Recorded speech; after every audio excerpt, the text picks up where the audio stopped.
Hey everyone, my name is Daryl Long. I'm an Alabama A&M Bulldog MBA candidate, and today I have the privilege of speaking with Mr. Christopher C. Herring. He is the Executive Director of Global Chamber, San Antonio, Texas. How are you doing, Chris?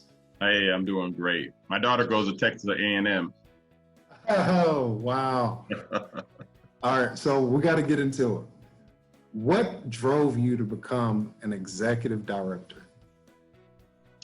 What drove me to be an executive director of a global chamber was probably the motivation that Secretary Ron Brown, who was an African American who led the Secretary as Commerce of the United States, and he told me to get myself involved while I was in the Air Force with the Chamber of Commerce, get in business, own a business, and then he says, then be a leader of business, be a business champion, and that's what I did.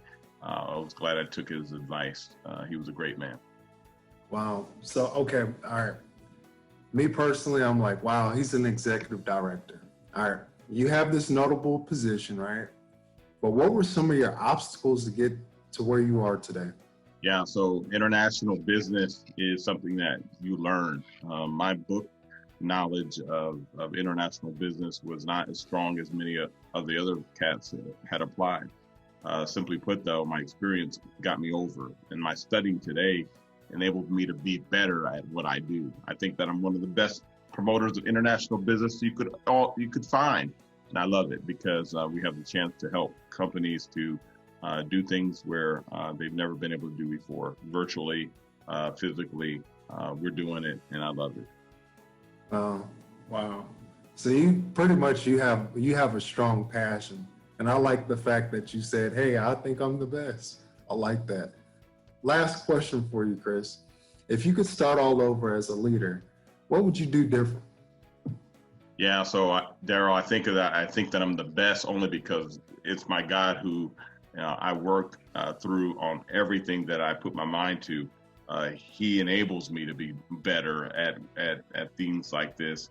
I know that I made mistakes, but I also know that I have a redeeming God. And so when I look at my future, I'm like, hey, Lord, how do I do this? And He's just led me step by step by step, and I continue to have the faith.